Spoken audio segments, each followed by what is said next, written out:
Alright guys, welcome back to another episode of a 6-part series where myself and Ascendant Nomad give you the tools to succeed in Trials of Osiris. If you didn't catch the last 4 episodes, I highly recommend you go watch them right now before you watch this one. You can find them at the top of the screen now or down in the description below.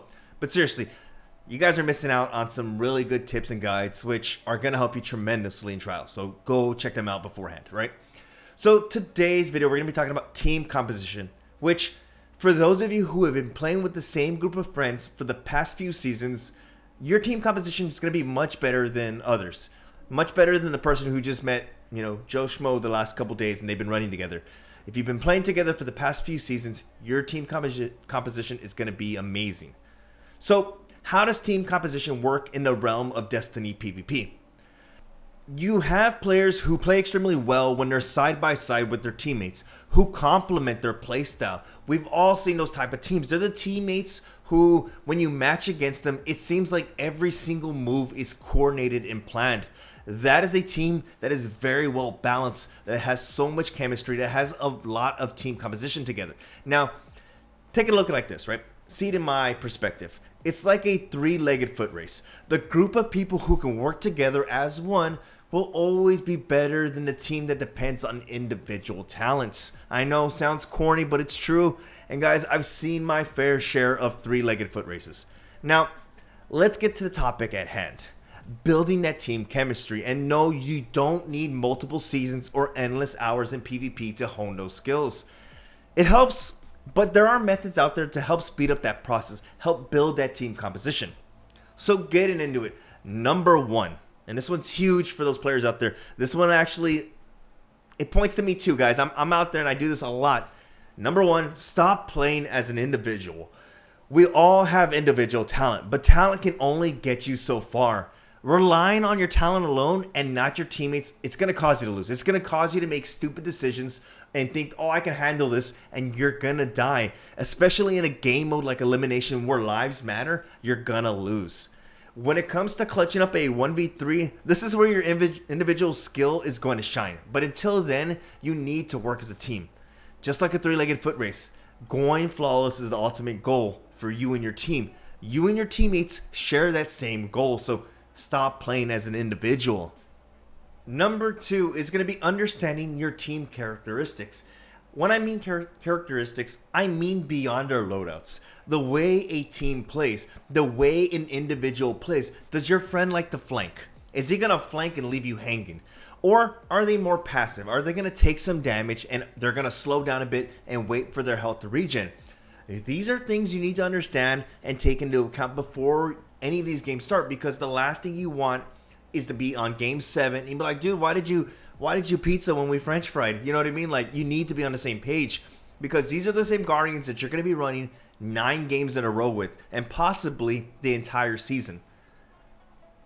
Number 3, stop playing the game like it's comp. It is not comp. I've been beating this into people's heads when I've been running with them playing Elimination. Stop playing as if it's comp. This is huge. It's huge, and it piggybacks off number 1.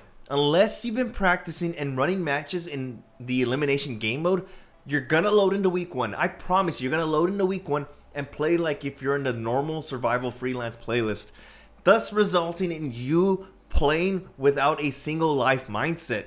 Remember, it's Elimination. Every life matters. If you peek a lane because you want to, oh, maybe I can get this snipe off, and you die, your orb is there, you risked it too much and you died there. These are chances you don't take, especially in Elimination, especially when it's only 5 rounds. You need to win every round. This is why every round matters. Stop playing Elimination, stop playing Trials as if it's freelance survival, that you're going to spawn back in. Let's do this again, guys. I'm spawning back in. No, you get 1 life. Getting into number 4, get on the same frequency. Now, when I mean same frequency, this means you need to flow with your team. If someone on your team calls, I'm pushing in, I'm collapsing on the enemy, you better be jumping out there and helping. After a while, you constantly running with the same group of friends over and over and over. Once you see that character, that your friend is making that same move. All right, here's Joe. He likes to jump over the wall here and attack.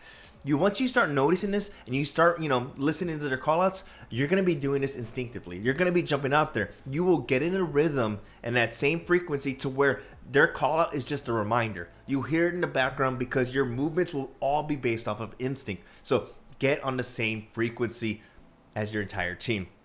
And number 5, trust your teammates. This one right here is going to be in 2 different aspects. You need to trust your teammates' callouts.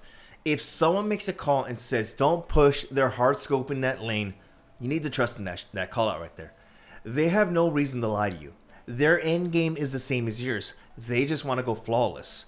They're making you stay alive. They're telling you what exactly is on the other side of that wall so you don't get blindsided.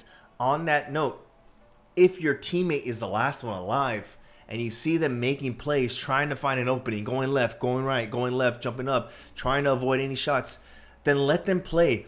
You don't always need to be like, there's one guy there, he's jumping over the wall, he's going all wrong, he's crouching, he's there. Only make the necessary callouts, because that right there is you're gonna get inside their head and it's gonna mess them up. So you want to trust their individual skill and trust their callouts. If I'm the last guardian alive, and I hear it all the time, I'm there. Hey, Brave, do this, do that. And I'm like, bro, just be quiet and let me make a play. Like, there are times where you're in your own head and all you have to do is trust me, I got this. Trust your teammates, trust their individual skill, and trust their callouts. And the last one, I wasn't going to make a number 6 on this one, but I will make a number 6. And that is going to be, it's not over till it's over. And when I mean that, don't think like, oh, it's till the final round. Let's do this. No, it's to your teammate who, when you guys are loading into a match and you inspect the enemy team and you're like, oh, we're going to lose against these guys. No, guys, it's not over till it's over. You haven't even started the game. Why count yourself out before the match starts? And not only that, don't be the Debbie Downer on the team.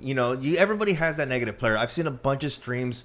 I've jumped in a bunch of chats, and it's that one player who's like, oh my gosh, we're going to lose, guys. You guys are playing like crap. Or I've seen it all the time. The Debbie Downer on the team.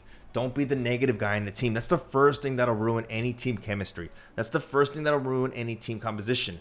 It doesn't matter how good that player is if all they do is spew negativity. You don't want that on your team. So if that is you, that's one thing you need to fix.